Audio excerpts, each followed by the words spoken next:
October 23, 1942. Dawn breaks over the Egyptian desert near El Alamein. Inside the steel hulls of their Carro Armato M1340 tanks, Italian crews from the Ariete Armored Division prepare for what will become the largest armored clash in North African history. With 104 rounds of 47mm ammunition and 4 Bardia machine guns ready, 278 tanks roar to life. These men believe they are the vanguard of Italian power. Within hours, they will learn the truth, that their machines, their tactics, and their nation's industrial capacity are hopelessly outmatched. When the Americans' new M4 Sherman tank appears on the battlefield, the illusion of parity will vanish, replaced by a revelation that reshapes how these men see their country, their enemy, and themselves. The story begins years earlier, in 1937, when the Italian army sought a new tank to replace outdated models. The result, the M1340, seemed promising. A 47mm gun in a rotating turret, 30 to 42mm of armor, and a reliable 125-horsepower diesel engine. By 1940, production was in full swing, and over 700 tanks rolled off Fiat and Ansaldo assembly lines. Italian crews believed they had entered the modern age of armored warfare, until the desert proved otherwise. Training was rushed, radios were scarce, and tactics were outdated. When the British launched Operation Compass in December 1940, the M1340's baptism by fire at Bardia ended in catastrophe. 40,000 Italian soldiers lost, and hundreds of tanks destroyed or captured. Yet the tank's early failures weren't due to design alone. They stemmed from inexperience, poor coordination, and the brutal environment. By 1941, lessons were being learned. Italian tank crews trained harder, communications improved, and cooperation with German forces refined their tactics. At Bir el Gubi, in November 1941, the Ariete Division stood its ground against British Crusader tanks and won a tactical victory, proving that courage and coordination could balance out technological inferiority. But the gap widened again in 1942, when Allied forces introduced the American-built M3 Grant, whose 75mm gun outranged the Italian 47mm, and then, in October 1942, came the Sherman, a machine that would redefine armored warfare and shatter the myth of fascist superiority.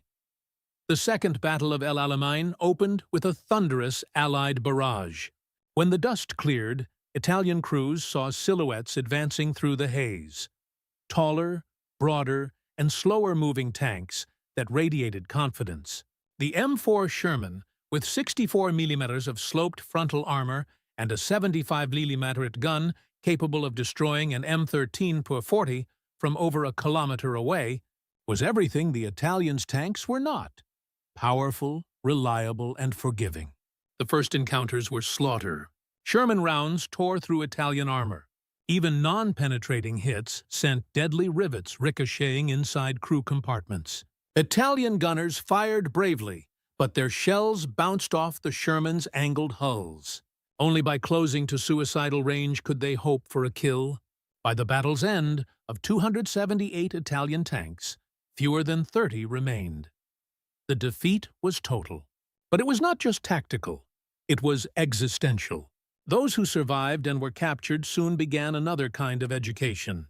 Transported to the United States as prisoners of war, thousands of Italian tankers witnessed something unimaginable: a society whose industrial might dwarfed the combined efforts of all Axis nations.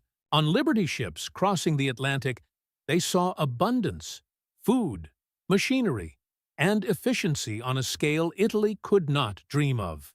At Norfolk, Virginia, they stepped into a world of electric cranes, floodlit shipyards, and endless trains. Even as prisoners, they traveled in passenger cars, not cattle wagons, and ate better than Italian officers. In camps like Hereford, Texas, they found electric lights, heated barracks, and hospitals with X-ray machines. They saw refrigerators, mixers, and kitchens that discarded more food daily than Italian villages consumed in weeks.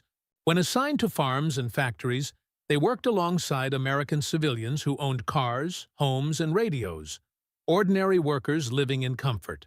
At Ford's Willow Run plant, they watched a new bomber roll off the line every hour. One factory produced more aircraft in a month than Italy could in a year.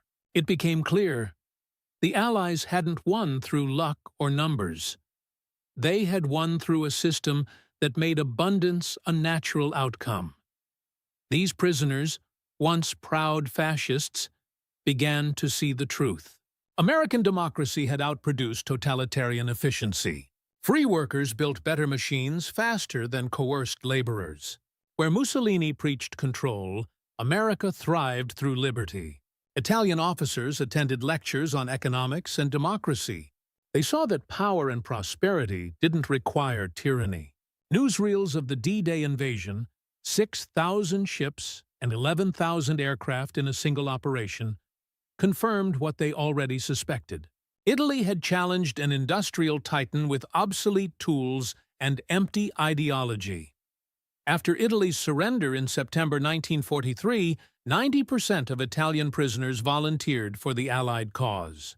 They donned U.S. uniforms, joined Italian service units, and worked to support the war effort, not out of fear, but conviction. When they finally returned home after 1945, they brought more than memories. They carried ideas about democracy, production, and dignity. They helped rebuild a shattered nation, applying what they'd learned from American farms and factories to revitalize Italy's industry and agriculture.